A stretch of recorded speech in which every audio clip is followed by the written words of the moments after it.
We are now going to discuss about energy losses in a transformer. We know very well about the efficiency of a transformer.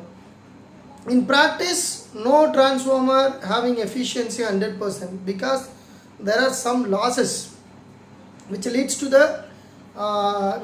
decrease in the efficiency.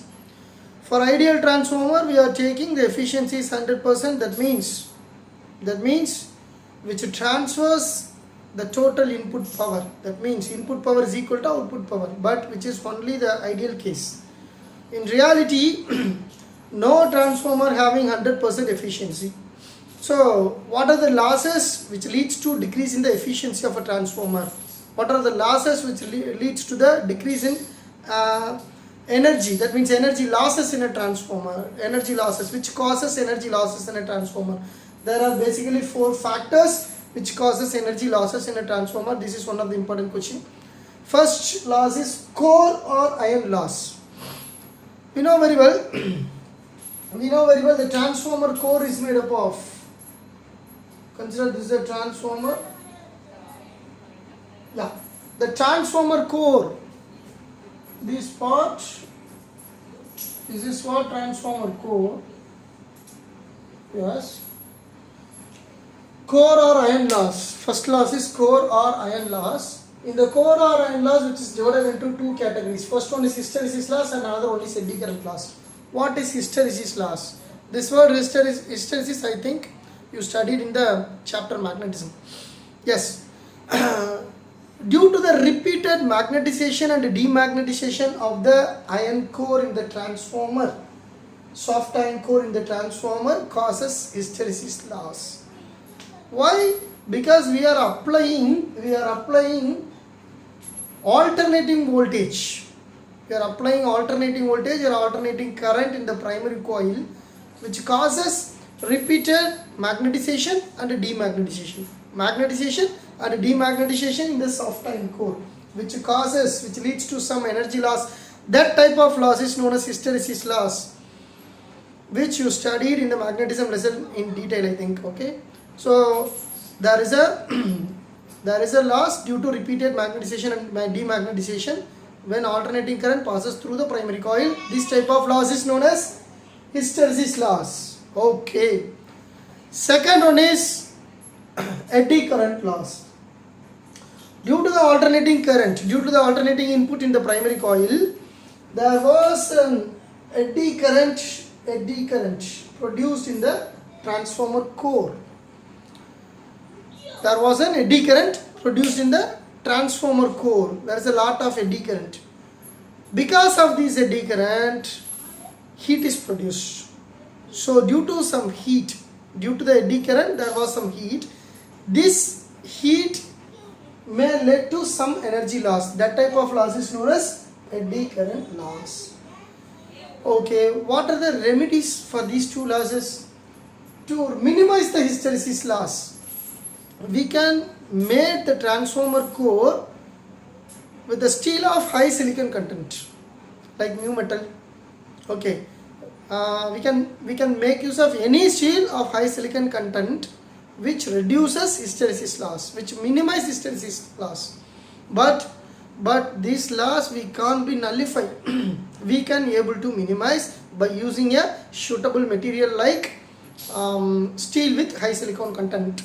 Okay, then how to reduce eddy current loss?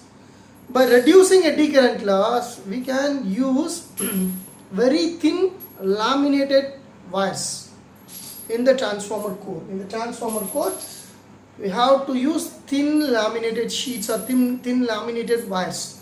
That is best, because if they are laminated and they are thin, they considerably reduce eddy current, production of eddy current. So when the eddy current is reduced, the energy loss is also reduced. So this is the way to minimize eddy current loss. Okay, we are now going to the second one. Second one is copper loss. What is the reason for copper loss? The primary and secondary windings are made up of wire.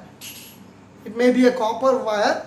Okay, this copper wire consists of resistance. It is a good conductor. Okay, but it contains some amount of resistance. due to that small amount of resistance, there will be a loss.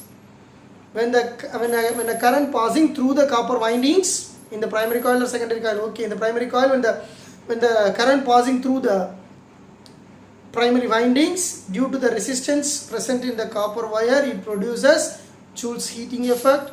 Due to the heating effect, there is some loss of energy. So how to minimize this copper loss?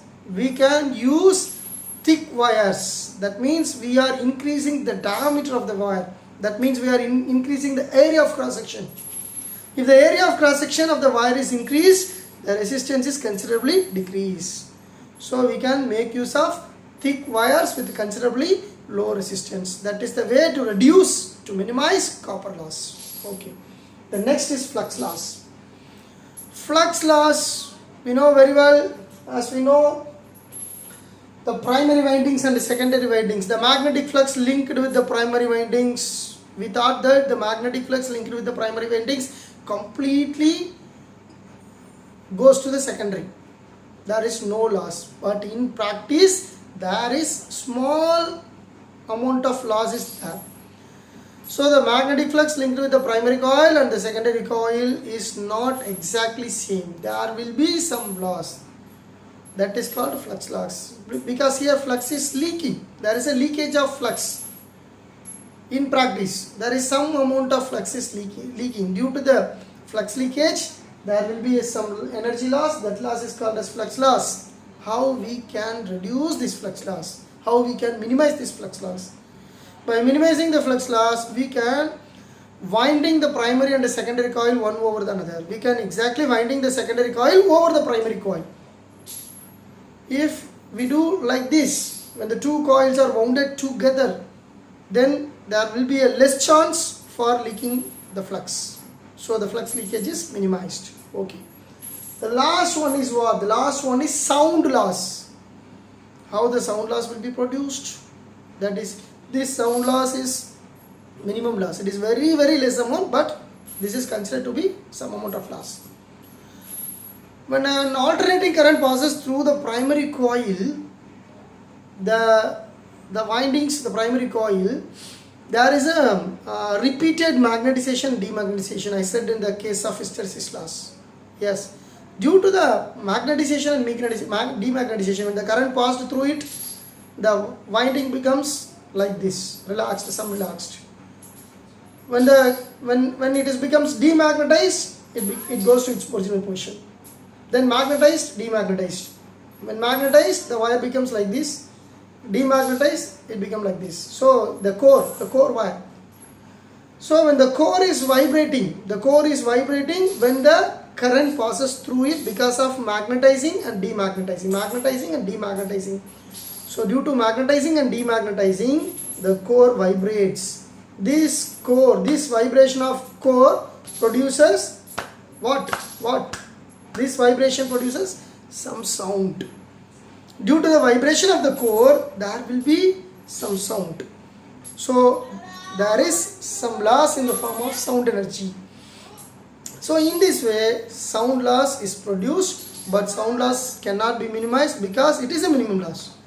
So these are all the energy losses in a transformer.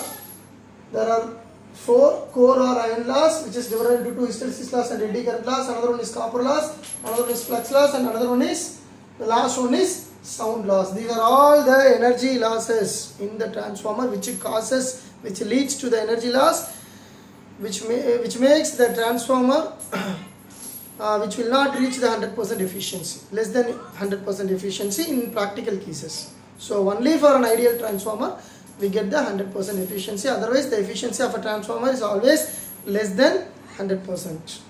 Okay, I think you understood this question very well. Okay, so we discussed in the last lecture what is the principle, working and construction description about the transformer. Then current transformation through transformer we discussed. Here energy losses of the transformer. So these are all 3 important topics related to the transformer. All the topics are most important. You study well, get good marks. Thank you, my dear friends. In the next class, we will see with a new topic. Thank you. Till then, thank you. Bye.